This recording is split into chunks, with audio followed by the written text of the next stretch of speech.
চারিদিকে এত বেশি বিয়ে ডিভোর্স হয়ে যাচ্ছে অথবা পরকীয়াতে মানুষ লিপ্ত হচ্ছে। বর্তমানে বিয়ে করতে চাইছি কিন্তু বিয়ের সিদ্ধান্ত নিতে প্রচন্ড রকম ভাবে ভয় পাচ্ছি। আমি কিভাবে বুঝবো সামনের মানুষটা আমার জন্য পারফেক্ট, বা আমার ওর সাথে সম্পর্ক আছে, আমি ওকে 2-3 বছর চিনি বা 5-7 বছর চিনি, কিন্তু বিয়ের মতো একটা বিশাল বড় দায়িত্বে আমি যেতে ভয় পাচ্ছি। কারণ ওর সাথে বিয়ের আগেই আমার এত ঝামেলা হয়, বিয়ের পরে ওর সাথে যে আমার ম্যাচ করবে আমি ঠিক বুঝতে পারি না। ওকে আমাকে রেড ফ্ল্যাগ শো করে, বা আমি কি আসলে ট্রমা বন্ডিং এ চলে যাচ্ছি, ওকে আসলে আমার জন্য পারফেক্ট হবে? এরকম অসংখ্য প্রশ্ন আমরা অহরহ পালকিতে পেয়ে থাকি, এবং ম্যারেজ বা রিলেশনশিপ কাউন্সেলিং করতে গিয়ে প্রশ্নগুলো অনেক বেশি ফেস করি। যে একজন মানুষ আসলে খুব কনফিউজ হয়ে যান যে আসলে আমি বিয়ের আগে কোন কোন জিনিসগুলো দেখব, আসলে কি এই মানুষটা আমার জন্য পারফেক্ট হবে। হ্যাঁ, আশা করি প্রশ্নগুলো শুনে বুঝতে পারছেন আজকের এপিসোডটা এটাকে নিয়ে, যে বিয়ের আগে কোন বিষয়গুলো আসলে আমরা মাথায় রাখার চেষ্টা করব। আপনাকে এটা কেউ গ্যারান্টি দিতে পারবে না যে আপনি এত সবকিছু বাছ বিচার করে বিয়ে করতে গেলে আপনার বিয়েটা খুব পারফেক্ট হবে। কারণ জিনিসটা একটা উদাহরণ যদি দেই, আমরা তো অনেক বাছ বিচার করে বাছাই করে কিন্তু তরমুজ কিনি, বিক্রেতাকে বলি কেটে দেন, লাল হলে তাহলেই নিব। তারপরেও বাসায় আসার পর দেখা যায় তরমুজটা পানছে, বাসার সবাই আমাদেরকে কথা শোনাচ্ছে, অথবা যেই জায়গায় কেটেছে ওই জায়গাটা সুন্দর লাল, কিন্তু অন্য জায়গাটা হয়তো চাপ খেয়ে কেমন পচা পচা একটা স্বাদ চলে আসছে। কাজেই বিয়েটাও কিছুটা এরকমই। আমরা যত বাছবিচার যা কিছুই করি না কেন, আমাদের নিজেদেরকে অনেক কিছু অ্যাডজাস্ট করতে হয়, সামনের মানুষটাকে অ্যাডজাস্ট করতে হয়। অনেক কিছু আমরা আসলে আমাদের পছন্দ মতো পাবো না। এমনকি অনেক সময় এটাও মনে হতে পারে যে এই সম্পর্কটা ছেড়ে আমি এই মুহূর্তে চলে যেতে চাই, তারপরেও কিভাবে কিভাবে জানি সম্পর্কগুলো সফল হয়ে যায়। আবার অনেক ক্ষেত্রে দেখা যায় একেবারে সফল একটা সম্পর্ক হয়তো ভেঙে যাচ্ছে। এজন্য এটার গ্যারান্টি আসলে কেউ কখনো দিতে পারবে না। তারপরেও সাবধানতা বশত আমরা অবশ্যই কিছু স্টেপ ফলো করব। আমরা অবশ্যই নিজেদের প্রতি দায়িত্বটুকু পালন করব, যে না, আমার ক্ষেত্রে আমার যতটুকু করার ছিল আমি পালন করেছি, এর চেয়ে বেশি কিছু আমার আসলে করার ছিল না। প্রথম যে পয়েন্টটাতে আমি একটু হাইলাইট করব, যে প্রথমত বিয়ে কখনোই কিন্তু পরিবারের চাপে করা উচিত না। আমাদের মুরব্বীদের একটা জায়গা থাকে যেটা আমরা ইমোশনাল ব্ল্যাকমেইল করে ফেলি, যে আমার আসলে ওই মেয়েটাকে বা ছেলেটাকে খুব পছন্দ হয়েছে, তুমি ওকে বিয়ে করে নাও, সেটা যে কোনো মূল্যেই হোক। এবং অনেক সময় পাত্রপাত্রের দেখা যায় মতামতই থাকে না, এবং দেখা যায় ওই জোর করে বিয়ে করার পরে আমার পাত্রের মুখের দিকে তাকাতে ভালো লাগে না, ওর জন্য কিছু করতে আমার ভালো লাগে না, না পাত্রীকে আমার মন মতো হয়নি, ওর চেহারা আমার ভালো লাগে না দেখতে, বা ওর কথা কিভাবে বলে আমি ওর সাথে অ্যাডজাস্টই করতে পারি না, এরকম অসংখ্য অভিযোগ চলে আসে। বলে যে মন থেকেই তো আসে না, কিভাবে একসাথে থাকবো, বা আমি হয়তো বাবা মাকে বোঝাতেই পারিনি আমার পছন্দ কে ছিল, ওরা আমাকে ইমোশনাল ব্ল্যাকমেইল করে ফেলেছে।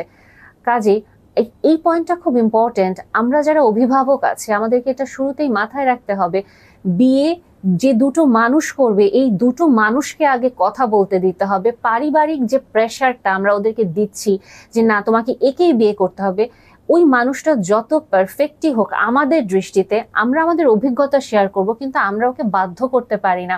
কারণ এটা তো আসলে সত্যি কথা, তাই না? আমরা বাবা মারাও কিন্তু এটা কখনো বলতে পারি না যে আমার সন্তানের জন্য পারফেক্ট কে হবে, এটা তো একমাত্র আমাদেরকে আল্লাহ বলতে পারেন। কাজেই আমরা যেটা চেষ্টা করতে পারি, অবশ্যই আমরা আমাদের পছন্দটা বলবো এবং আমাদের সন্তানদের পছন্দটাকে আমরা গুরুত্ব দিব। এখানে অভিজ্ঞতা এবং সন্তানদের চাওয়া পাওয়াটা, এই দুটোর সংমিশ্রণ খুব ভালো একটা ফলাফল এনে দেয়। দ্বিতীয় যে পয়েন্টটা, এখানে এরকম না যে 1 2 3 এভাবে করে করে ওভারঅল আমি আপনাদেরকে কয়েকটা পয়েন্ট বলবো, ওই পয়েন্টগুলো আপনাদের ফলো করলেই হবে।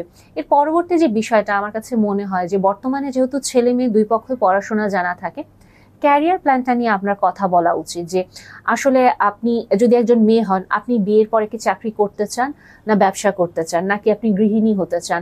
আপনি যদি একজন ছেলে হন, আপনি আপনার চাহিদাটা বলুন, যে আপনি আপনার স্ত্রীকে কিভাবে পেতে চান। আপনি কি একজন গৃহিণী চাইছেন, নাকি একজন আপনি কর্মজীবী স্ত্রী চাইছেন? এবং আপনি কিভাবে আপনার ক্যারিয়ারটাকে সাজাচ্ছেন, আপনার ফিউচার অ্যাম্বিশনটা কি, আপনার স্বপ্নটা কি, আপনার স্ত্রীর স্বপ্ন কি হবে, এরকম যে বিষয়গুলো আছে, এই বিষয়গুলো নিয়ে আমার মতে খুব খোলাখুলি আলোচনা হওয়া উচিত। এটা না, এরকম কখনো হওয়া উচিত না যে আচ্ছা আচ্ছা মেয়ে এখন চাকরি করতে চাচ্ছে, পড়াশোনা করতে চাচ্ছে, বিয়ের আগে আমি কথা দিলাম যে আচ্ছা ঠিক আছে তুমি এটা করো, কিন্তু বিয়ের পরে আমরা শুধু দোনোমনা করব, গড়িমসি করব। আমরা বলতে থাকবো বিয়ে তো করলাম মাত্র 1 মাস হলো, আরো কিছুদিন বাসায় থাকো, এর পরেই ঢোকো, আচ্ছা এখন বাচ্চা নেওয়ার সময় আরো কিছুদিন পরে করো। এই কাজটা আমাদের মোটেও করা উচিত না। আবার এটাও করা উচিত না, আমরা বলছি ছেলে ব্যবসা করে, ছেলে চাকরি করে, কিন্তু বিয়ের পরে স্ত্রী আবিষ্কার করতে, ছেলে সারাদিন বাসায় পড়ে থাকে, আলটিমেটলি একটা পর্যায়ে স্ত্রী এবং তার পরিবারের কাছে সত্য উন্মোচন হলো ছেলে কিছুই করে না। ছেলে সম্পূর্ণরূপে বেকার। এই যে আমরা মিথ্যা বা ছল চাতুরির আশ্রয় নিই, এই জিনিসগুলো আসলে কখনোই একটা সফল বিয়ের দিকে যায় না।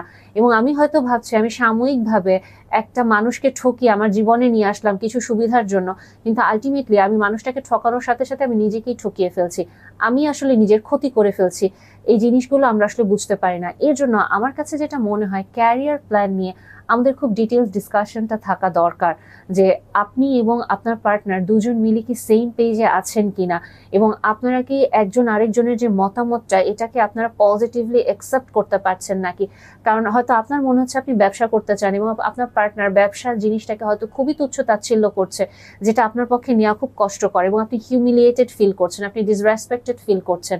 আবার আপনি হয়তো চাইছেন যে না, আপনি হায়ার স্টাডিজের জন্য দেশের বাহিরে যেতে চাইছেন, আপনি আরো অন্য দেশে আপনি সেটেল ডাউন করতে চাইছেন, কিন্তু আপনার পার্টনার চাইছেন যে না, আমি দেশেই থাকতে চাইছি, আমি দেশেই এখানে কিছু করতে চাইছি। এই যে একটা গ্যাপ, বিয়ের পরে তো আসলে আমরা একটা টিম হিসেবে কাজ করব, এটা কখনোই সম্ভব না যে আমরা সবকিছুতে হ্যাঁতে হ্যাঁ মিলাবো, কিন্তু একটা টিমের কিন্তু ভাইটাল কিছু ডিসিশন এক হতে হয়।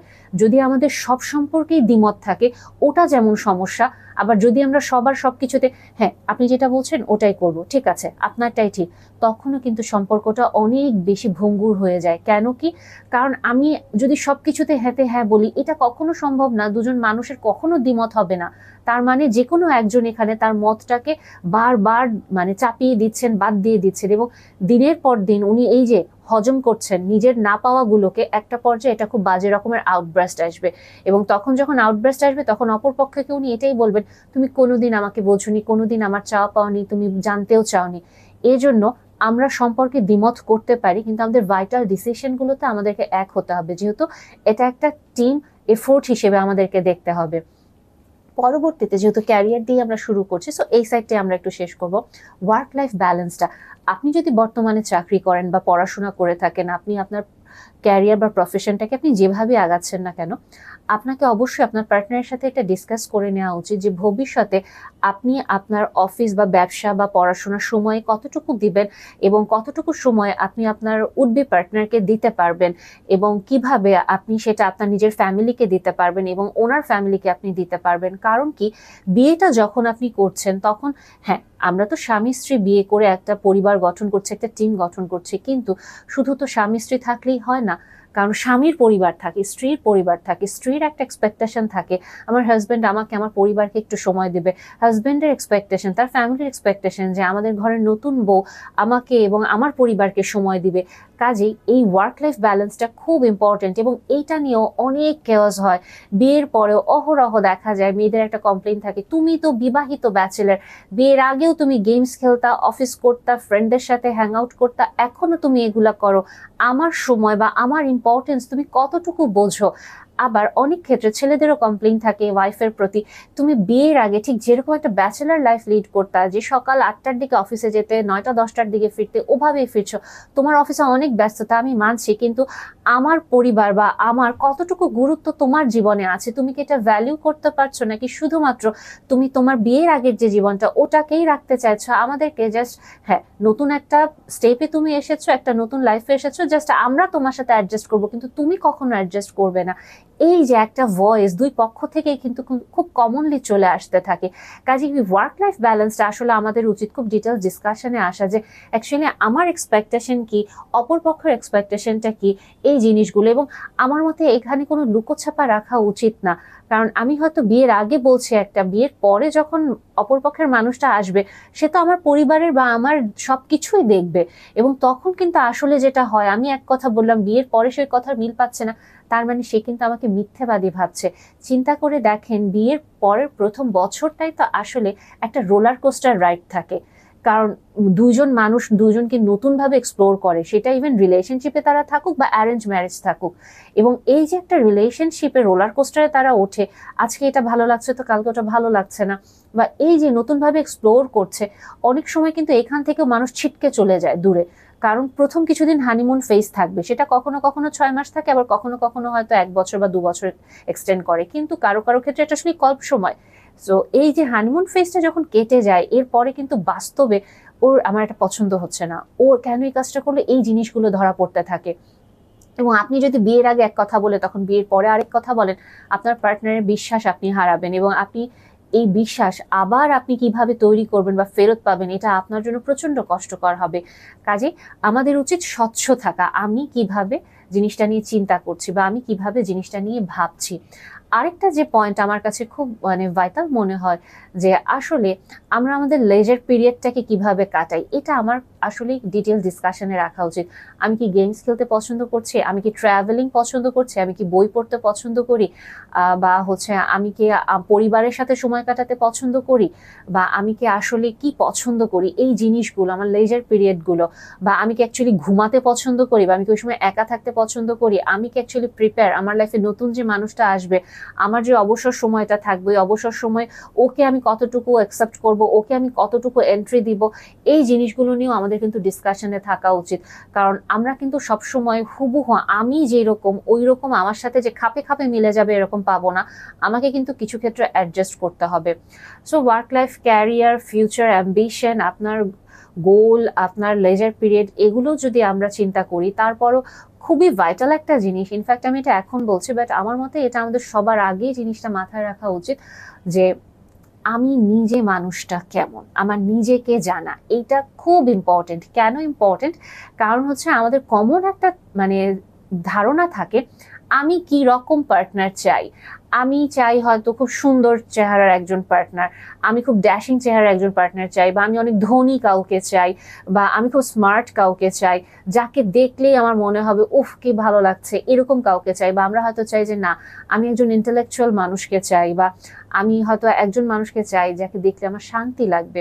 কাজে আমরা কি চিন্তা করি আমি কেমন চাই, বাট আমরা আসলে কতটুকু সময় এইটা বুঝতে পারি যে আমি আসলে কেমন মানুষ, আমি কার সাথে অ্যাডজাস্ট করতে পারবো, আমি অ্যাকচুয়ালি আমার এক্সস্টেড মোমেন্টেও কি আমি আমার সামনের মানুষটার সাথে কি শান্তি পাবো কিনা, আরাম পাবো কিনা, বা কিরকম মানুষ অ্যাকচুয়ালি আমাকে সুদ করতে পারবে, আমার কোন জায়গাগুলোতে শর্টকামিংস আছে, বা আমার কোন জায়গাগুলোর স্ট্রেংথ, একটা টিম হিসেবে কাজ করতে আমি কতটুকু দক্ষ, বা আমি কি অ্যাকচুয়ালি একা কাজ করতে অভ্যস্ত কিনা, আমি কি আমার নিজের ফ্যামিলির সাথে অন্য একটা মানুষকে ইন্ট্রোডিউস করিয়ে দেয়া বা ওই দায়িত্বটা নিতে কি আমি প্রস্তুত কিনা।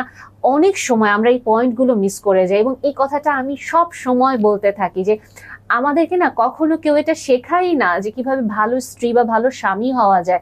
কারণ এটা খুব লজ্জার বিষয়, আরে বিয়ে নিয়ে তো হাসাহাসি, তুই বিয়ে করবি, এটা নিয়েই তো আমরা হাসতে হাসতে মানে অস্থির হয়ে যাই। কেন বিয়ে করাটা নিয়ে আমরা এত কেন হাসাহাসির ভিতরে রাখি? একটা ছেলে বা মেয়ে যখন টিনেজে আসে তার স্বাভাবিকভাবে অপোজিট জেন্ডারের প্রতি একটা অ্যাট্রাকশন তৈরি হয়ে যায়, বাট তখনও আমরা তাকে শিখাই না যে একজন দায়িত্ববান হাজবেন্ড বা ওয়াইফের কি কি আসলে ভূমিকা থাকে, কি কি শেখা উচিত। কারণ কি ভালো স্বামী হতে গেলে ও তুই তো বউ পাগল, ভালো স্ত্রী হতে গেলে তুমি তোমার হাজবেন্ডের অনুগত হতে চাও, কেমনে সম্ভব তুমি এই কথা বলতেছো, তোমার হাজবেন্ড তোমাকে কন্ট্রোল করবে। অনুগত হওয়া মানে এটা না কখনোই যে আমার হাজবেন্ড আমাকে কন্ট্রোল করবে। আমি আমার হাজবেন্ডকে অবশ্যই সম্মান করতে পারি, আমি তার কথা মেনে চলতে পারি, এবং সেটা মন থেকে, ইভেন তাকে আমার বলতেও হয় না। অনেক সময় আমার হাজবেন্ডেরও আমার জন্য পাগল হতে হবে না, তার মন থেকে ওই ভালোবাসা থেকেই সে এফোর্ট দিচ্ছে আমার জন্য যে আমি কি করলে আমার স্ত্রী একটু ভালো থাকবে। কাজেই যখন আপনি আপনার সন্তানকে, আপনার ভাইকে, আপনার বোনকে, বা আপনার কাছে আশেপাশের আত্মীয় স্বজন বা পরিচিত কাউকে আপনি শেখাচ্ছেন কিভাবে একজন ভালো স্ত্রী বা ভালো স্বামী হতে হয়, প্রথম ধাপটা হওয়া উচিত সে যেন তার নিজেকে চেনে, সে যেন জানে সে কি চায়, তার স্ট্রেংথ, তার উইকনেস, এবং এটার মাধ্যমে সে আস্তে আস্তে করে নিজেকে যেমন ভালো একজন সঙ্গী হিসেবে গড়ে তুলতে পারবে, একটা টিম গঠনের জন্য কিভাবে কাজ করতে হবে ওটা নিয়ে সে ভাবতে পারবে। তখন আসলেই সে খুব কনস্ট্রাকটিভ ওয়েতে এবং খুব ইন্টেলেকচুয়ালি সে চিন্তা করতে পারবে, প্লাস ইমোশনালিও সে আসলে সামনে কেমন মানুষটাকে চায়, যাকে দেখলে তার শান্তি লাগবে, যাকে দেখলে তার চক্ষু শীতলতার ওই অনুভূতিটা আসবে, এবং যাকে দেখলে সে এটা অনুভব করতে পারবে যে না এই মানুষটার উপর আমি ভরসা করতে পারি। কারণ কি আমি যদি সব সময় কাইন্ড অফ কেমিস্ট্রি, মানে আমাকে সবকিছুতেই মানে খুব বেশি স্টিমুলেশন পেতে হবে এরকম একটা ভাইব নিয়ে আমি আগাতে থাকি, কিভাবে সম্ভব? সন্তান হওয়ার পরেও যখন আপনি এক্সস্টেড, আপনার শরীর চলতেছে না, ওই সময় আপনাকে একজন মানুষ স্টিমুলেশন দিবে, আপনার ব্রেন তো ওটা নেওয়ার জন্যই প্রস্তুত না। তখন তো আপনার শান্তি দরকার, তখন তো আপনার ওই স্বস্তিটা দরকার, যেটা আপনার বাসাটাকে একটা পরিবার হিসেবে বা একটা বাসা হিসেবে আপনার সামনে নিয়ে আসবে। কাজে আমাদের নিজেদেরকে নিয়ে অ্যানালাইসিস করাটা খুব ইম্পর্টেন্ট। আমাদেরকে এটাই দেখা উচিত যে আমি আসলে কতটুকু তৈরি বিয়ের জন্য। আরেকটা পয়েন্ট যেটা আমাদের আসলে মাথায় রাখা উচিত, বিয়ের পরে বা আমার পার্টনার ইন্ট্রোভার্ট না এক্সট্রোভার্ট, বা তার সোশ্যাল লাইফটা কেমন, তার ফ্রেন্ড সার্কেল কেমন, এটা কেন খুব ইম্পর্টেন্ট আমার কাছে মনে হয়। কারণ অনেক সময় বন্ধুদেরকে দেখেও কিন্তু আমরা বুঝতে পারি যে এই মানুষটা কেমন। বা কারণ কি, বন্ধুরা আমাদের চিন্তা ভাবনাকে অনেকভাবে ইনফ্লুয়েন্স করে। যতই আমাদের পরিবার আমাদের জন্য গুরুত্বপূর্ণ অবশ্যই, কিন্তু বন্ধুদেরকে কিন্তু আমরা ফেলে দিতে পারি না। বা আমি যদি খুব ইন্ট্রোভার্ট মানুষ হই, আমি যদি আমার অনুভূতি প্রকাশই করতে না পারি, কিন্তু আমার পার্টনার হয়তো এত এক্সট্রোভার্ট যে সবসময় কাইন্ড অফ কথাই বলতে থাকে এবং সোশ্যাল বাটারফ্লাই এবং খুবই বাবলি টাইপের একটা মানুষ, সে জায়গায় আমি খুব চুপচাপ। সো আমি কিন্তু তার ফ্রেন্ড সার্কেলের সাথে কিভাবে অ্যাডজাস্ট করব, বা প্রথম দেখায় সে কি আমাকে উইয়ার্ড ভাবছে নাকি, বা ও যে এত কথা বলতেছে আমার মাথা ধরে যাচ্ছে, এত কথা বলে কেন, বিয়ের মাত্র 1 সপ্তাহ হয়েছে, আমার অস্থির লাগে ওকে দেখলি, এরকম যেন আমাদের মনে না হয়। সো আমরা যেন আগে থেকে জিনিসটা প্রিপেয়ার থাকি যে না, আমি মানুষটা এরকম, ও এরকম, ওভাবে ও হয়তো সোশ্যালাইজ করে, আমি এইভাবে পছন্দ করি। সো আমরা যেন এগেইন সেম পেজে থাকি। অনেক সময় এটা নিয়ে একটা ইস্যু ক্রিয়েট হয়ে যায়, তোমার ফ্রেন্ডরা খুব খারাপ, তোমার ফ্রেন্ডরা আমাকে ছোট করে দেখে, এবং এটা কিন্তু একটা মানুষের জন্য খুব কষ্টকর যে 20-30 বছরের বন্ধুত্ব হঠাৎ করে আমার হাজবেন্ড বলছে তুমি আর তোমার ফ্রেন্ডদের সাথে মিশবা না, আমার ওয়াইফ বলতেছে তুমি তোমার সব ফ্রেন্ডকে একটা একটা করে কাট অফ করো, ওরা খুবই টক্সিক। তখন কিন্তু আমরা খুব সাফোকেটেড ফিল করতে থাকি। কারণ এটা তো সত্যি কথা, বিয়ের পর পর যখন আমরা দুজন দুজনকে এক্সপ্লোর করছি, দুজন দুজনকে জানছি, হয়তো আমাদের কিছু সাজেশনের দরকার হয়, কখনো আমরা একটু কনফিউজ হয়ে যাই যে পার্টনারকে বলবো কি বলবো না। হয়তো ওই সময়টাতে আমাদের ফ্রেন্ড সার্কেলে খুব ওয়াইজ এবং খুব ওয়েল উইশার কেউ একজন থাকলে আমরা হয়তো তার সাথে একটু শেয়ার করতে চাই, মনটা একটু হালকা করতে চাই, এবং তারা হয়তো আমাদেরকে পজিটিভ কথাই বলে যে না, তুমি হয়তো এটা ভুলভাবে ভাবছো, তোমার স্ত্রী বা তোমার হাজবেন্ড হয়তো জিনিসটা পজিটিভ ওয়েতে ভাবছে। সো এটা যেমন আমার দায়িত্ব লাইফে কিছু ভালো মূল্যবান বন্ধু তৈরি করা, কারণ এরা আমার জীবনের সম্পদ, কাইন্ড অফ অ্যাসেট। একজন ভালো পার্টনার যেমন একটা অ্যাসেট, তেমন আপনার ভালো ফ্রেন্ড আপনার জন্য অ্যাসেট। সো অবশ্যই আমরা যেন আমাদের ফ্রেন্ড সার্কেলের এই ব্যাপারটা নিয়ে ক্লিয়ার থাকি। অনেক ক্ষেত্রে আমি এটা দেখি, অনেক সময় ফ্রেন্ডরা হয়তো আসলেই তার স্পাউসকে অপমান করছে, এবং স্পাউস যার ফ্রেন্ড সে খুবই নির্বিকার, সে চুপচাপ তাকায় আছে। আপনার কিন্তু এটা একটা দায়িত্ব যে আপনার ফ্রেন্ডদের সামনে আপনার স্পাউসের যে সম্মানটা, এটা আপনাকে কিন্তু ধরে রাখতে হবে। সো আপনাকে এখানে অবশ্যই একটা অ্যাক্টিভ রোল প্লে করতে হবে যাতে আপনার স্ত্রী বা আপনার হাজবেন্ড কোনোভাবে অপমানিত না হয়, এবং আপনি কিন্তু আপনার ফ্রেন্ডদের সাথে আপনার স্পাউসের জন্য ওই ব্রিজ হিসেবে কাজ করবেন। কাজেই এখানে এর জন্যই এই পয়েন্টটা নিয়ে আসা যে আমরা অনেক সময় এই পয়েন্টটা মিস করে যাই। জাস্ট হয়তো বিয়ের জন্য কথা হচ্ছে, অনেক সময় এরকম ভাবে আমরা ফ্রেন্ডদেরকে নিয়ে আসি, এবং ফ্রেন্ডদের কারণে অনেক সময় যে বিয়েটা ভেঙে যায়, কারণ আমরা অ্যাডজাস্ট করতে পারছি না, ফ্রেন্ডরা থার্ড পার্সন হিসেবে প্রবলেম করছে আমাদের ভিতরে। আবার আমরা যেন এতটা অন্ধ হয়ে না যাই যে আমার ফ্রেন্ড যে আমার জন্য খারাপ এইটা আমি স্বীকার করতেই পারি না, আমার ইগো প্রবলেম যেন চলে না আসে। এগেইন ইগো প্রবলেম আসলে, একটু আগে যে পয়েন্টটা বললাম, নিজেকে জানা। সো আমার যদি ইগো প্রবলেম আমি এটা আবিষ্কার করি, তখন কিন্তু অবশ্যই আমার নিজেকে এটা নিয়ে কাজ করতে হবে। আরেকটা যে পয়েন্ট খুব ইম্পর্টেন্ট, এবং এটা আসলে অন্যতম গুরুত্বপূর্ণ একটা পয়েন্ট, পরিবার। পরিবার কেন ইম্পর্টেন্ট? অনেক অনেক সম্পর্কে দেখি হাজব্যান্ড ওয়াইফের ভিতরে কোনো সমস্যা নাই, তারা সব দিক থেকে সেম পেজে, এবং তারা আলহামদুলিল্লাহ দুজন দুজনকে অসম্ভব ভালোবাসে এবং দুজন দুজনের স্বস্তির শান্তির জায়গা। কিন্তু যখনই পরিবার নিয়ে কথা বলে, তোমার বাবা মা তো এরকম করে, তোমার বাবা মা তো এরকম করে, তোমার ভাই বোন তো এরকম, তোমার ভাই বোন এরকম, এই যে ঝগড়া শুরু হয়ে যায়, এইটার আর কোনো শেষ নাই। এবং এই ঝগড়া থেকে আস্তে আস্তে দূরত্ব দূরত্ব দূরত্ব, ইগো ইগো ইগো ইগো। এবং যখন আসে তখন যখন প্রথমে প্রশ্ন করি আপনাদের দুজনের মধ্যে কি কোনো মতবিরোধ বা কোনো কিছু আছে, দুজনই খুব অবাক হয়ে বলেন না, আমরা তো আসলে দুজন দুজনকে অনেক ভালোবাসি, এবং আমি ওকে ছাড়া কিভাবে থাকবো এটা আমি চিন্তাও করতে পারি না, কিন্তু সমস্যা তো ওর মা করে, সমস্যা তো ওর বাবা করে, ওর বোন করে। এই যে রাগগুলো, যে তৃতীয় পক্ষ নিয়ে সমস্যাটা শুরু হয়। কাজেই প্লিজ আপনি বিয়ের আগে কোনো রকম না লুকিয়ে আপনার পরিবার কেমন এটা বলার চেষ্টা করুন। আপনি যত হাইড করবেন, বিয়ের পরে তো আসলে ওই মানুষটাকে আপনার পরিবারকে দেখাতেই হবে। আপনার পরিবারে যে অমিল আছে, অমত আছে, ভাইয়ে ভাইয়ে বোনে বোনে কোন্দল আছে, বাবা মাতে সমস্যা আছে, আপনি হয়তো একেবারে ঢালাও ভাবে বলছেন না যে আমার এই সমস্যা, বাবার এই সমস্যা, মায়ের এই সমস্যা, ভাইয়ের সমস্যা, বোনের এই সমস্যা, এতটা না, বাট অন্তত মানুষটাকে একটা ধারণা দিয়ে রাখেন যে আমার ফ্যামিলির স্ট্রাকচারটা এইরকম। আমার মায়ের হয়তো একটু এংজাইটি ইস্যু আছে, বা আমার বাবার হয়তো একটু অ্যাঙ্গার ইস্যু আছে, বা ওনারা হয়তো একটু স্ট্রেট ফরওয়ার্ড কথা বলতে পারেন, বা ওনারা হয়তো জিনিসগুলো এভাবে চিন্তা করেন, বা আমার মা বা বাবা হয়তো চিন্তা করছেন একজন ঘরের বউ বা ঘরের স্বামীর হয়তো এরকম আচরণ করা উচিত, কিন্তু আমি হয়তো জিনিসটা এভাবে চিন্তা করছি। বিয়ের পরে কি আমি আমার শ্বশুর শাশুড়ির সাথে থাকবো কি থাকবো না, বা আমরা উইকেন্ডে কয়দিন পর পর ওনাদের সাথে যাব, গিয়ে দেখা করব, বা আমি কতদিন পরে আমার বাবা মার সাথে গিয়ে দেখা করতে পারবো। এই যে জিনিসগুলো একেবারে সুন্দরভাবে আমরা ডিসকাশন করছি, বা আমার দিকের কালচার কিন্তু এইরকম, আমি হয়তো চিটংয়ান, আমার কালচারটা এইরকম, আমি হয়তো সিলেটিয়ান, আমার কালচারটা এইরকম, বা আমি উত্তরবঙ্গের, আমার কালচারটা এইরকম, আপনাদেরটা কেমন, বা আপনাদেরটা কিভাবে আপনারা করেন। সো এই যে জিনিসগুলো আমরা সুন্দরভাবে আলোচনা করছি, ডিসকাশন করছি, সো এটার ফলে যেটা হবে আলটিমেটলি আপনার যিনি উডবি পার্টনার, ওনার একটা স্বচ্ছ ধারণা থাকছে, আপনি আপনার দিক থেকে ক্লিয়ার।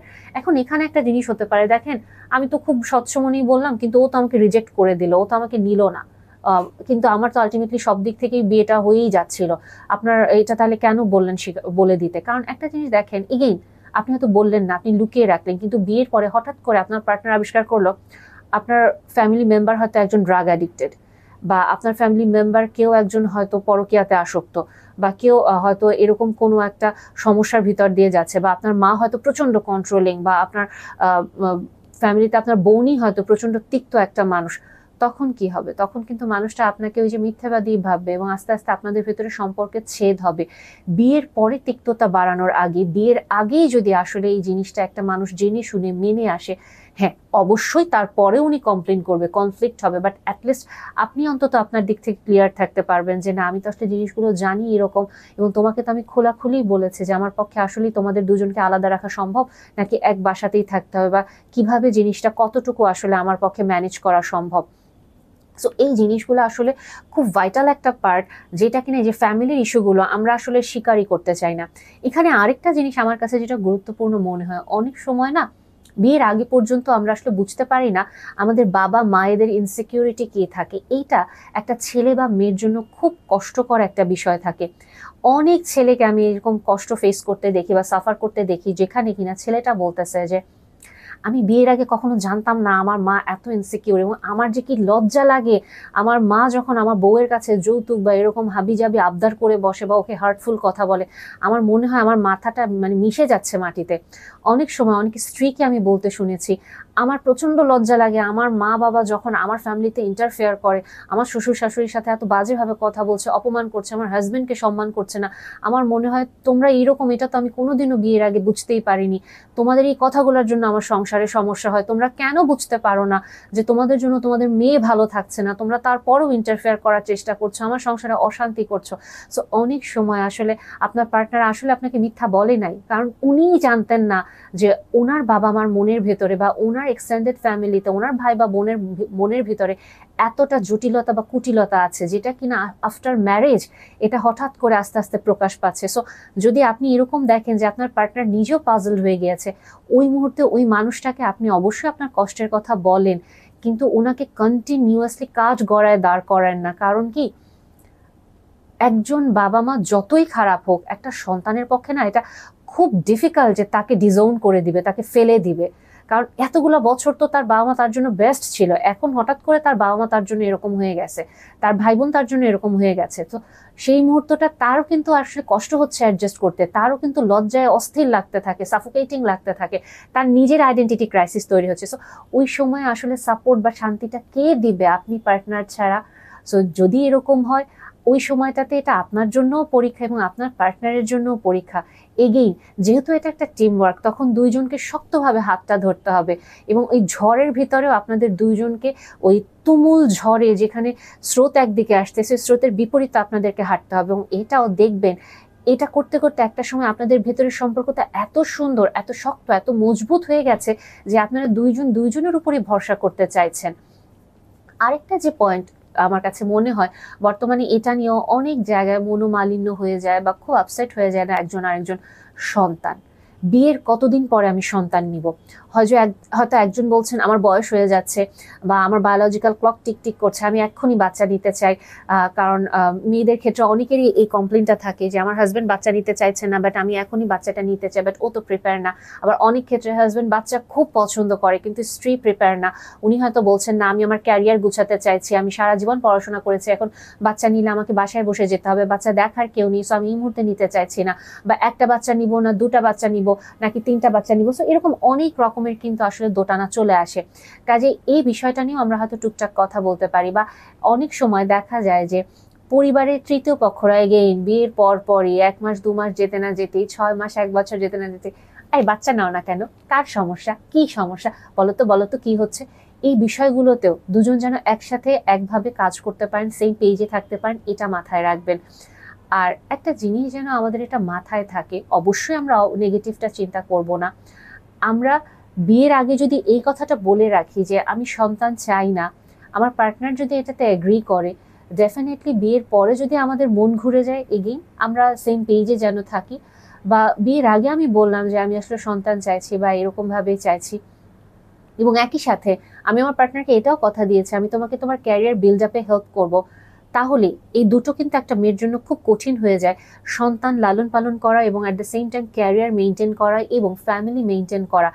এখানে আপনি যদি একজন ছেলে হিসেবে আপনার স্ত্রীকে কথা দিয়ে থাকেন, আপনি ওনাকে সাহায্য করবেন, ওনার স্বপ্নগুলো পূরণ করতে ওনার পাশে আপনি হাঁটবেন, কথা দিয়ে কথা রাখুন তাহলে। কারণ আপনার স্ত্রীর কষ্ট হবে, আপনার সন্তানদেরও কষ্ট হবে যদি আপনি কথা দিয়ে কথা না রাখেন। বাট আপনারা যদি কথা দিয়ে কথা রাখেন, এগেইন দুজন দুইজনের জন্য একসাথে থাকেন, তখন দেখবেন কষ্ট হলেও জিনিসগুলো অনেক সহজ হয়ে আসে।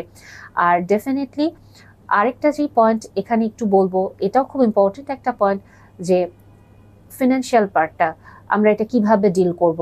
হাজব্যান্ড ওয়াইফ দুজনই ফিনান্সিয়ালি সলভেন্ট, এবং সেই ক্ষেত্রে অনেক সময় দেখা যায় যে হাজব্যান্ড ভাবছে ও তো আর্থিকভাবে সচ্ছল, ওকে আমার টাকা দেওয়ার দরকার কি, উনি হয়তো খুব সুন্দরভাবে সবকিছু নিজের দিকগুলো মেনটেন করছে, নিজের শখ পূরণ করছে, নিজের ফ্যামিলিকে টাকা দিচ্ছে, কিন্তু ওয়াইফের যে একটা গিফট দেওয়া প্রয়োজন বা ওয়াইফের ফ্যামিলিকে যে কিছু দেওয়া প্রয়োজন বা ইভেন নিজের বাচ্চা হয়েছে ওইখানে যে তাকে কন্ট্রিবিউট করা প্রয়োজন, এটাও অনেক ক্ষেত্রে ছেলেদের মাথায় কাজ করে না।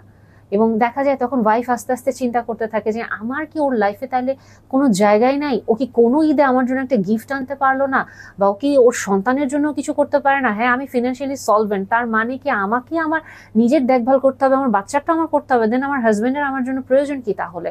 আবার অনেক সময় এটা দেখা যায় যে একজন স্ত্রী হয়তো সম্পূর্ণরূপে গৃহিণী, এবং সেই ক্ষেত্রে হাজবেন্ড বলতেছে তুমি তো বাসাতেই থাকো, তোমার তো কোনো খরচপাতি কিছু হয় না, কাজেই তোমার ওরকম টাকা পয়সার দরকার নাই। কিন্তু স্ত্রীর তো একটা হাত খরচ যদি দেয়া হয়, তারও তো ইচ্ছা করতে পারে সে নিজে কিছু একটা কিনে খাবে, তার একটা কিছু ইচ্ছা করতে পারে সে তার হাজবেন্ডের জন্য কিছু একটা কিনে আনবে, সে তার বাবা মার জন্য কিছু একটা কিনবে, বা এমনি ঘর সাজানোর জন্য কিছু একটা। কিন্তু তাকে যদি সব সময় আমাকে এই টাকাটা দাও এই কারণেই দিতে হবে, এত জবাবদিহিতার মধ্যে বড় হতে, এত জবাবদিহিতার মধ্যে যদি একটা মানুষকে আসলে থাকতে হয়, কিভাবে আসলে সে তার ওই যে হাজবেন্ডকে যে রেসপেক্ট করবে এবং মন থেকে ভালোবাসাটা তার আসবে, এটা তো তার আসতে চাইবে না। আস্তে আস্তে তার মনের ভিতরে একটা ক্ষোভ আসতে থাকবে, কারণ মেয়েরা তো আসলে একটু ইমোশনাল, এটা তো আমরা আসলে বাদ দিতে পারি না তাদের এই চিন্তাটাকে। আরেকটা যে পার্ট দেখা যায় যে অনেক ক্ষেত্রে স্ত্রীরা হাজবেন্ডদেরকে খুব বাজেভাবে হিউমিলিয়েট করতে থাকে, মানে বেতন কত পাও, এটা করতে পারো না, বা হাজবেন্ড হয়তো খুব সুন্দর ভালো মনে তাকে একটা ছোট্ট গিফট দিল, খুবই অপমান করে তুচ্ছ তাচ্ছিল্য করে একেবারে মানে এত অপমান যে হাজবেন্ডের পক্ষে এটা নেওয়া খুব কষ্টকর হয়ে যাচ্ছে। অনবরত অন্যদের সাথে তুলনা, আমার বন্ধুলা ভাই এটা করছে বা আমার ভাই এটা করছে, তুমি কি করছো, আমার বাবা এটা করেছে, তুমি কি করছো। সো এই যে আর্থিক যে সচ্ছলতার বিষয়টা একটা ছেলেকে প্রতিনিয়ত অপমান করে তার আত্মবিশ্বাসটাকে একেবারে চুরচুর ভেঙে দেওয়া হচ্ছে, এটা কিন্তু একটা ছেলের জন্য নেওয়া খুব কষ্টকর হয়ে যায়। একটা হাজবেন্ডের যেমন দায়িত্ব যে হ্যাঁ সে তার স্ত্রীকে দেখাশোনা করবে, তার স্ত্রী যতই আর্থিকভাবে সচ্ছল হোক বা না হোক, একটা স্ত্রীরও কিন্তু এটা একটা কর্তব্য, সে যেন তার হাজবেন্ড যতটুকু উপার্জন করে ওটা সে জেনেই বিয়ে করবে এবং ওটার ভেতরে সে সন্তুষ্ট থাকার চেষ্টা করবে। হ্যাঁ সে যদি এটা অনুভব করে যে তার হাজবেন্ড অলস, তার হাজবেন্ড বিভিন্ন জায়গায় টাকা নষ্ট করে বেড়াচ্ছে, টাকাগুলো সে একেবারে ধ্বংস করে দিচ্ছে, তার কোনো হিসেব নেই, বেহিসেবি, সেই ক্ষেত্রে স্ত্রী হয়তো নিজের একটা সেভিংস রাখতে পারে, কিন্তু কন্টিনিউয়াসলি মানুষটাকে অপমান করে জর্জরিত করে সে কোনো কিছু আসলে অর্জন করতে পারবে না। এবং আরেকটা জায়গায় ফিনান্সিয়ালি পার্টটাতে আমার কাছে এটা মনে হয় যে অনেক সময় আমরা মেয়েরাও আসলে যেটা মানে করি, বিয়ের শুরুতেই আমরা বলি যে হ্যাঁ আমি তো ফিনান্সিয়ালি সলভেন্ট, সো আমাকে আপনার ওভাবে কিছু দিতে হবে না বা দেখতে হবে না। সো এই যে কথাটা আমরা বললাম, এগেইন এখানে কিন্তু হাজবেন্ড দিতে চাইছিলেন বা হাজবেন্ড কিন্তু জানতে চাইছেন, সো স্ত্রী কি বললেন যে না আমার এটা লাগবে না। এবং অনেকে হয়তো এটা মুখে বলে না, কিন্তু কি করেন উনি সবকিছু ওনার নিজেরটা খরচ করতে থাকেন। একটা পর্যায়ে দেখা যায় স্ত্রীর মুখটা ছোট হয়ে যেতে থাকে, আমি না হয় কিছু চাই না, কিছু বলি না, ও কেন আমাকে দিচ্ছে না।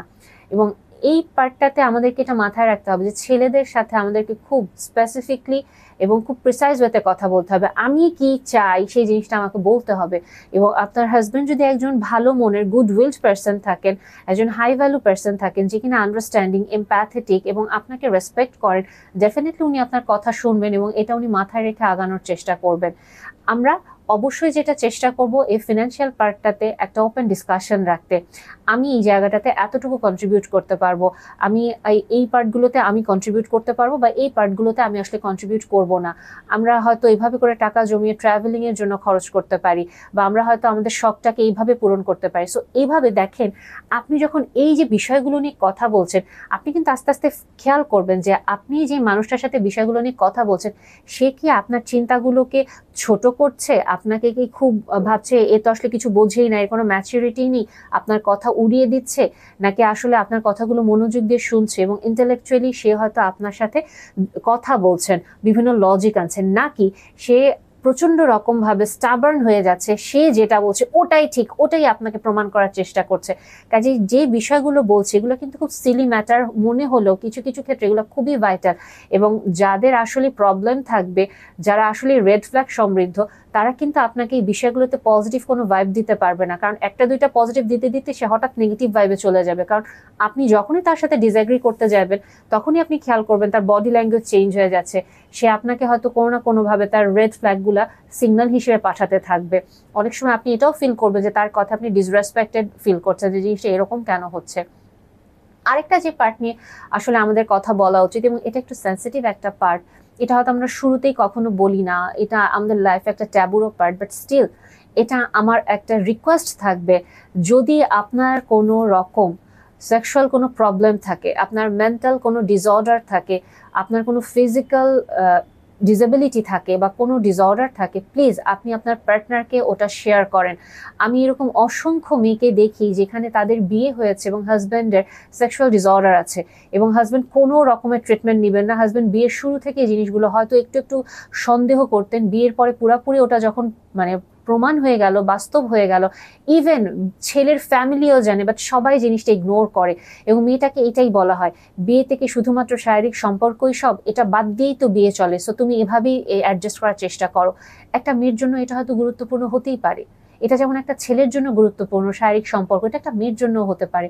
সো যদি এরকম সমস্যা আসলেই থেকে থাকে, আমি অলওয়েজ এটা ছেলেদেরকে রিকোয়েস্ট করি যে এটা ইগোর কোনো ব্যাপার না, এটা নিজের কোনো ইনসিকিউরিটির ব্যাপার না, কারণ যদি এটা আপনি চিকিৎসা নিয়ে সুস্থ হয়ে যান, তাহলে কেন এটা আপনি আপনার পার্টনারকে সাফার করাবেন, কেন আসলে আপনি এখানে রেসপন্সিবিলিটি নেবেন না।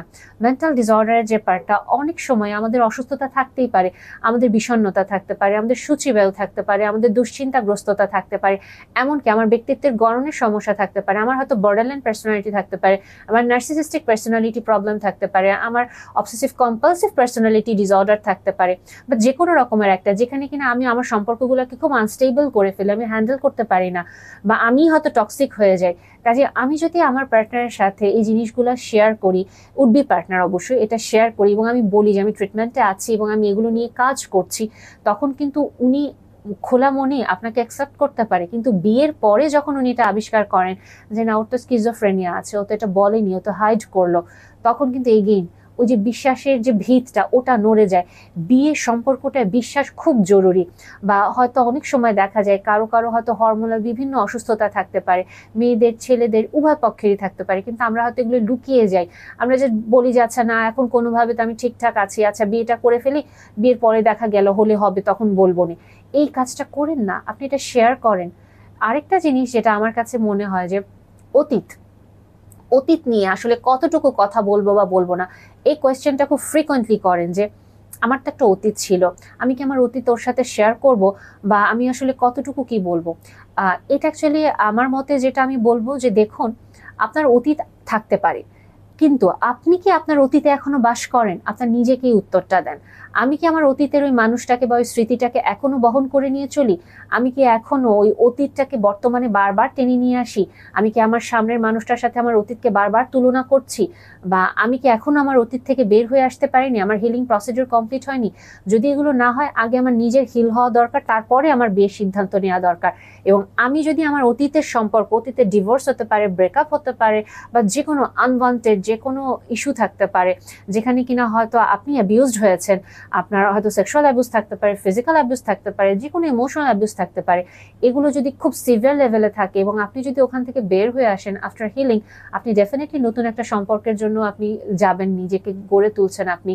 এবং তখন যেটা আমার মতামত, খুব বেশি ডিটেলসে বলার প্রয়োজন নেই।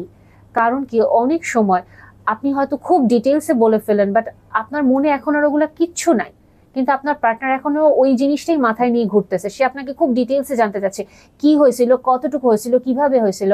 কিন্তু এই জিনিসটাই আপনি যদি জাস্ট বলেন এতটুকু যে ওর সাথে আমার একটা সম্পর্ক ছিল, বেশ ভালো ঘনিষ্ঠ সম্পর্ক ছিল, বাট ওটা এখন পাস্ট। সো এই যে আপনি তাকে একটা হিন্টস দিয়ে শেষ করে দিলেন, বাস এতটুকুই।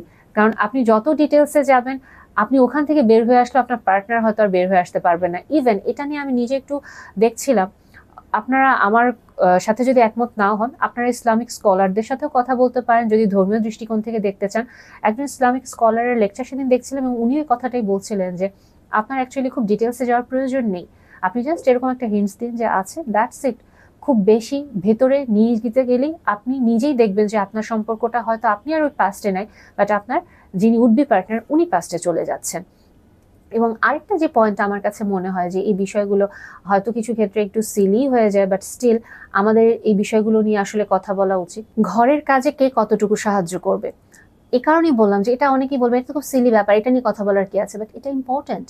কারণ অনেক সময় দেখা যায় যে আপনি হয়তো এক্সপেক্ট করেন যে আপনার হাজবেন্ড আপনাকে এই কাজগুলোতে সাহায্য করবে, বাট উনি হয়তো এগুলোতে অভ্যস্তই না এবং ওনার হয়তো এটা মাথাতেই নাই। আপনি বিয়ের পর যদি হুট করে বললেন এবং তখন উনি আকাশ থেকে পড়লো, আরে আমি তো বিয়ের আগে এগুলো কিছু করিনি, তুমি কেন আমাকে করতে বলতেছো? বা আপনার হাজবেন্ড হয়তো রান্না করতে খুব পছন্দ করেন এবং আপনার খুব বিরক্ত লাগে একজন পুরুষ মানুষ কেন রান্নাঘরে ঢুকবে, আপনি হয়তো রেগে যাচ্ছেন।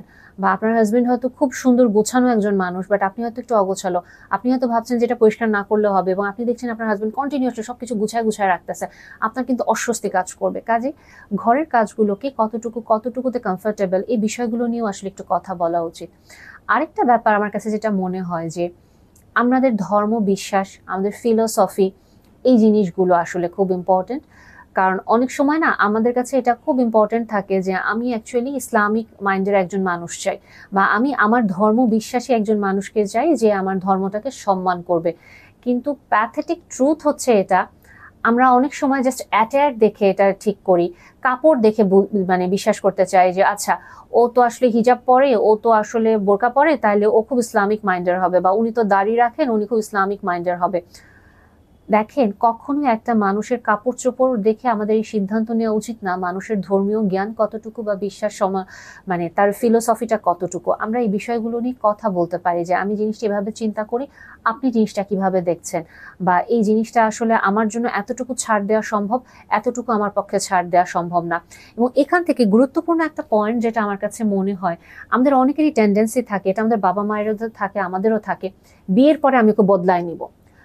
এই কাজটা কখনোই করতে যেন না। আপনি বিয়ের পরে আমি ওকে হিজাব পরায় নিব, বিয়ের পরে আমি আমার হাজবেন্ডের যে সিগারেট খাওয়ার অভ্যাস ছাড়াই নিব, বিয়ের পরে আমি এটা করে নিব। প্রথম কথা, উনি যখন একটা জিনিস আপনার জন্য করতেছে, মন থেকে নিজের জন্য পরিবর্তন হচ্ছে না, জাস্ট আপনার জন্য, আপনার চাপে পড়ে করতেছে, আপনার সাথে ঝগড়া লাগলে ফার্স্ট অফ অল সে যেটা করবে, ঠাস করে সিগারেট খাওয়া শুরু করবে এবং টান দিয়ে মাথার হিজাবটা খুলবে। কারণ আমি তো এটা তোমার জন্য করছি, এখন তোমার সাথে ঝগড়া লাগছে, আমি এটা করবো না, আরো বেশি করে এই কাজগুলো করবো। এবং আপনার কিন্তু ওই ঝগড়া লাগলেই যে সম্পর্কের শেষ এমন না, আবার কিন্তু প্যাচ আপ হবে। কিন্তু এই যে ঘটনাগুলো, এটা কিন্তু আপনার মনে দাগ পড়তে থাকবে। কাজে এইটা কখনো চিন্তা করবেন না যে আমি এই মানুষটাকে গড়ে নিব, বদলে নিব। আরেকটা জিনিস যেটা, এই মানুষটা মানে ধর্মীয় দিক থেকে বা তার হিজাব বা তার সিগারেট বা যে কোনো ইস্যুতেই থাকুক, সে এখন একটা স্টেজে আছে, সে হয়তো তার নিজের মতো করে চিন্তা করছে। কিন্তু আপনি যদি তাকে জোর করতে থাকেন তোমাকে এটা করতে হবে, তোমাকে এটা করতে হবে, তার তো ওটার উপর থেকে মনটা বিষিয়ে যাবে। সে জানে এই জিনিসগুলো তার করা উচিত, সে জানে সে যেটা করছে সেটা তার জন্য অন্যায়, বাট স্টিল সে তো এটা করছে। কাজেই বিয়ের আগে আপনি আপনার যতটুকু অ্যাকসেপ্ট করা পসিবল ওটা জানান, এবং আপনার পক্ষে যতটুকু এটা ফলো করা সম্ভব আপনি ওটা জানান, কিন্তু ফেক করেন না। কেউ কাউকে মিথ্যে ধারণা দিয়েন না যে আচ্ছা আচ্ছা আমি বিয়ের পরে এটা করবো, আচ্ছা আচ্ছা বিয়ের পরে আমি ওকে এটা বদলায় নিব। এটা করে কোনো লাভ নাই। এটা করলে আপনারা দুইজন আসলে দুইজনকেই ঠকিয়ে ফেলবেন। আরেকটা যেটা ইম্পর্টেন্ট পয়েন্ট, আমি কি অ্যাকচুয়ালি ছেলে হয়ে আসলে মেয়েদের লাভ ল্যাঙ্গুয়েজ বা মেয়েদের ল্যাঙ্গুয়েজ বুঝি নাকি? আমি কি একজন মেয়ে হয়ে একটা ছেলের ল্যাঙ্গুয়েজ বা একটা মানুষের বা একজন হাজব্যান্ডের লাভ ল্যাঙ্গুয়েজ বুঝি নাকি? এইটা স্টাডি করা খুব ইম্পর্টেন্ট। কমিউনিকেশন স্টাডি করা খুব ইম্পর্টেন্ট। আমাদেরকে খুব প্যাথেটিকলি এগুলা কেউ শিখায় না, যে আমি কিভাবে একটা মানুষের সাথে সুন্দরভাবে কথা বলতে পারি। একই কথা যে কত সুন্দরভাবে বলা যায় এবং কত ইনসেনসিটিভ হতে ঠাস ঠাস করে বলা যায়, এটা নিয়ে আমরা আসলে কেউ কোনো কাজই করি না। সো আমার মনে হয় এটা খুব ভাইটাল একটা পার্ট, যেখানে আমাদের এটা খুব গুরুত্বর সাথে দেখা উচিত যে আমি আসলে কিভাবে কথা বলি আমার মানে পার্টনারের সাথে, বা কথা বলবো, আমি কিভাবে নেগোসিয়েশনে যাব, তার সাথে আমার কমিউনিকেশনটা কিন্তু হার্ট টু হার্ট হতে হবে, এবং ইন্টেলেকচুয়ালিটি আমাদের ম্যাচ করছে কিনা, বা আমরা কি আসলে দুইজন দুইজনকে স্পেসটা দিচ্ছি নাকি, এবং আমি কি আমার পার্টনারের লাভ ল্যাঙ্গুয়েজ বুঝতে পারছি নাকি। কিভাবে লাভ ল্যাঙ্গুয়েজ বুঝতে পারা যায় এটা নিয়ে এর আগেও বলেছি, বাট আজকেও যদি শর্টে বলি, আপনার পার্টনারকে ফার্স্ট অফ অল আপনি অবজার্ভ করেন উনি কি করে। উনি কি যখন হচ্ছে গিয়ে ওনার অবসর সময়, তখন কি উনি আপনার সাথে এসে বসে সময় কাটাতে চায়, নাকি উনি চুপচাপ ওনার নিজের মতো বসে থাকছে, বা উনি কি আপনি যখন ওনাকে উনি যখন কোনো কিছুতে আপনাকে খুশি করতে চাইছে, বা উনি যখন খুব খুশি হয়ে যায় উনি কি বারবার মানুষের প্রশংসা করতে থাকে, বা উনি যখন কাউকে খুব ভালোবাসতে চেষ্টা করে, খুব পছন্দ করে, উনি কি তার সব কাজ করে দেওয়ার চেষ্টা করে। সো আপনি যদি দেখেন যে আপনার পার্টনার কাউকে ভালোবাসলে সে তার সব কাজ করে দেওয়ার চেষ্টা করে, ওনার লাভ ল্যাঙ্গুয়েজ হচ্ছে অ্যাক্ট অফ সার্ভিস, মানে উনি কাজ করে দিলে ওনার খুব ভালো লাগে, উনি কারো প্রশংসা খুব বেশি বেশি করছে যাকে সে পছন্দ করে, ওয়ার্ড অফ অ্যাফার্মেশন, মানে সে পজিটিভ কথা শুনতে চায়, এবং সে হয়তো যখন কাউকে পছন্দ করছে বা যখন সে কাউকে ভালোবাসে, সে হয়তো তাকে খুব সুন্দরভাবে পিঠটা চাপড়ে দিচ্ছে, বা তাকে জড়িয়ে ধরে আদর করে দিচ্ছে, বা হয়তো তার বাবা মার কপালে সে আদর করে দিচ্ছে, তার লাভ ল্যাঙ্গুয়েজ হচ্ছে ফিজিক্যাল টাচ। সো এরকম বিভিন্নভাবে আপনি যখন তাকে অবজার্ভ করবেন, আপনি খেয়াল করবেন আপনার পার্টনার নিজে যেগুলো পছন্দ করে ওগুলোই কিন্তু সে অন্যদেরকে দেওয়ার চেষ্টা করছে। আরেকভাবে বোঝা যায় যে সে আপনাকে কন্টিনিউসলি কমপ্লেন করতেছে যে তুমি আমাকে ভালোবাসো বলো, কিন্তু তুমি তো আমার ঘরের কোনো কাজ করো না, তুমি আমাকে ভালোবাসো বলো কিন্তু কোনোদিন তো আমার কোনো প্রশংসা করলা না, তুমি আমাকে ভালোবাসো বলতেছো বাট কোনোদিন তো আমার হাতটা ধরে দেখলা না, বা আমার সাথে সময় কাটাইলা না, আমাকে তো জড়ায়ও ধরলা না। এই যে দেখেন কমপ্লেইন করতেছে, আপনাকে বকা দিচ্ছে বা আপনাকে ক্রিটিসাইজ করতেছে, আপনার নিজের তো কষ্ট হচ্ছে, কিন্তু আপনি এটার মাধ্যমে খুঁজে পেতে পারেন যে ওকে ফাইন, আমার স্ত্রী বা আমার হাজবেন্ড আসলে এটা তার লাভ ল্যাঙ্গুয়েজ।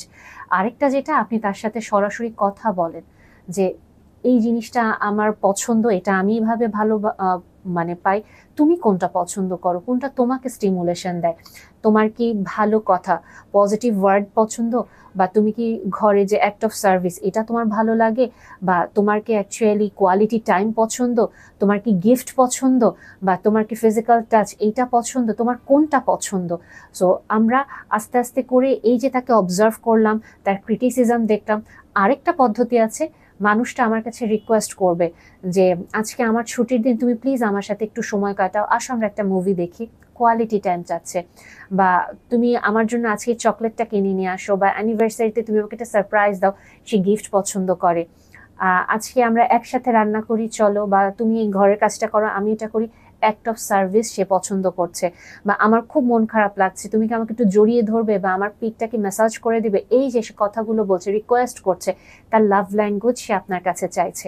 সো আপনি যখন তার লাভ ল্যাঙ্গুয়েজ ধরতে পারছেন, এবং আপনি জানেন একজন ছেলে হয়েও যে আমার ওয়াইফ একজন মেয়ে, বা সে কোন ল্যাঙ্গুয়েজে আমার সাথে কথা বলবে, বা আমি একজন মেয়ে, আমি জানি ও হুবহু আমার মতো করে কথা বলবে না, আমি যেভাবে চিন্তা করি ও সেভাবে ভাববে না, ও কমপ্লিটলি ডিফারেন্ট একটা ল্যাঙ্গুয়েজে কথা বলবে এবং ওভাবেও চিন্তা করে, তখন কিন্তু সম্পর্কগুলো অনেক বেশি মজবুত হবে। এবং আপনারা বিয়ের আগেই এই যে বিষয়গুলো কথা বললাম, এগুলো কিন্তু অনেক ছোট বিষয় না, এগুলো নিয়ে আপনি যখন ধরে ধরে কথা বলতে থাকবেন অনেক কিছু বের হয়ে যাবে, একটা পয়েন্ট থেকে আরেকটা পয়েন্ট, আরেকটা পয়েন্ট থেকে আরেকটা পয়েন্ট।